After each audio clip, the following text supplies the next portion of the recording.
Hi teachers and friends and colleagues. Today we're talking about how to teach the Thomas Attwood Sonatina in G major.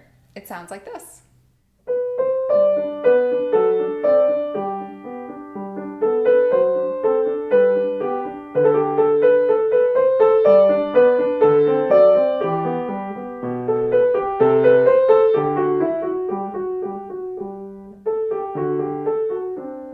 This is a lovely, beautiful example of what could be a student's first sonatina movement that they learn. And I will say there are two other delightful movements in the sonatina, and all of them are at about the same difficulty level. So this could also be the first time that a student learns a complete sonatina. It's a great piece for adult students as well as pre-college students who are leaving the elementary level and moving into the early intermediate level. Today I'm looking at this in this lovely sonatinas collection called the Sonatinas, the First Book for Pianists, that is an Alfred publication. This is a slightly lesser known book, and I love this book. It's some unique selections that are just perfect for this early intermediate level. And again, it contains the complete sonatina, so you get an idea of what a sonatina really is and what is it comprised of. This movement, however, is also in the Festival Collection Book 2, done by Helen Marley, and I love the Festival Collection books. They are just beautifully done. So I will link both of those in the description of this video, and make sure you check those out. If we haven't met before, my name is Jana Williamson, and welcome to my home piano studio in the suburbs of Chicago. I love sharing free resources for piano teachers and pianists here on YouTube, but I do also have several more things on my website, so go into the description of the video and check out the resources page that's linked there. All right, so for this sonatina, students do need to be comfortable in the key of G major. Hopefully they already have played 1 or 2 octave G major scales and some basic chord cadences such as hopefully any elementary method you're using or teaching philosophy that you have is introducing students to basic harmony and construction of scales. I sometimes ask my students, even students who've been playing scales for years, what's a scale? And they look at me a little bit like, it's this thing that I play on the piano. So scales are simply an organized set of half steps and whole steps. And in a major scale, in our Western classical tradition, we have the starting note, whole step, half step, whole step, whole step, whole step, half step. So half steps between the 3rd and 4th note, as well as the 7th and 8th note, or the end of the scale up there. So I would hope that students playing this are learning about their scales, understanding scale patterns as well as chord patterns. And the other reason this is such a great first sonatina is because it has the classic Alberti bass pattern. So instead of doing our simple G and D7 chords in some sort of inversion or blocked chord pattern, we have this lovely Alberti bass. When I'm teaching children about Alberti bass, we actually do it in our bodies. We say bottom, top, middle, top, or some version of that. You can touch your knees, bottom, top, and then touch your waist, middle, top, whatever. You can do waist, head, shoulders, it doesn't matter. But we do something physical in our bodies to represent that the pattern for Alberti bass is bottom, top, middle, top, bottom, top, middle, top. We listen to it, we try it on different chords. You can just try it in C major. You can try it with a 4 chord in the key of G. You know, any arrangement. We just practice doing that first before we apply it in an actual piece such as a sonatina. We also have some broken intervals as accompaniment patterns in this little B section, which you could call the development.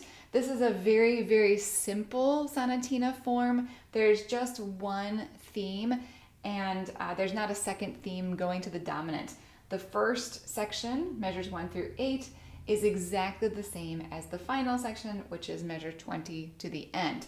So it's not a fleshed out sonata form where you have to go to the dominant and have a big development and then have the recapitulation stay in the tonic. But you can still use those words. You can still use exposition, development, and recapitulation and get students acquainted with those.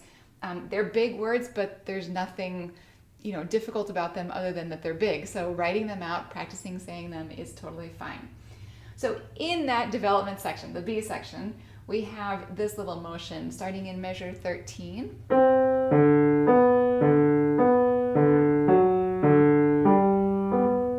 And so that's just a little bit different than what you do otherwise. Before that, you still have just like a single note accompaniment, and those should be detached. There's rests between them. So making sure that the left hand accompanimental pattern is feeling very comfortable will really help your student play the slightly more intricate right hand part. Plus, ultimately, we want their ears to be listening to the right hand because that is the beautiful melody that we want to balance out over the accompaniment. Now, articulation is very important in classical style. I'm looking at this Alfred edition that I mentioned, and the articulation or slur marks are done in gray, which means that they're editorial. They're not done in gray in the festival collection, and I think there might be just one or two tiny little changes from what Helen Marley decided versus what Marjorie Halford has chosen. But it's still important for our students to understand that they must follow the slur markings, and partly that's for phrase shape.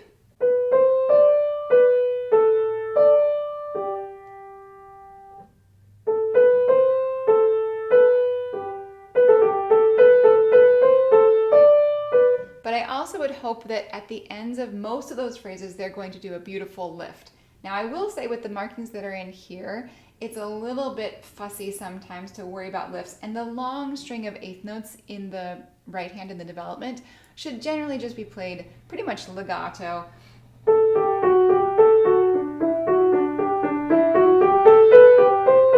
You don't have time to lift, and a student at this level is not going to have the technical ability to do a lot of lifting, but it's still nice to think about where the little groupings of notes are. And then I do think in the little transition back to the A section, starting in measure 16,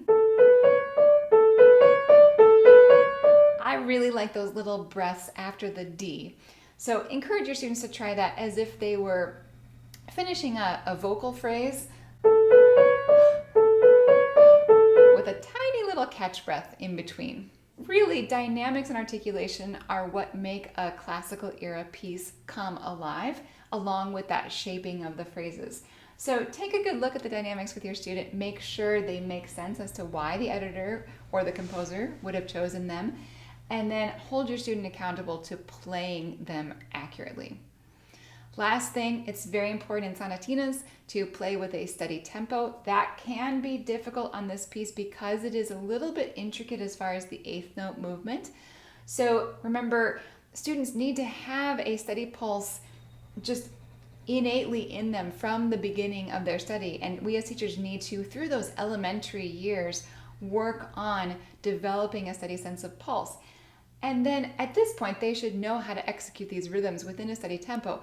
But that doesn't mean that they always do that, because sometimes the technical stuff just gets in the way, or the dynamics can make students rush or pull back. So it's just our job as teachers to be that outside ear saying, I think you're rushing right here. Let's put on the metronome and see if it feels like you want to go too fast when you get to that particular place.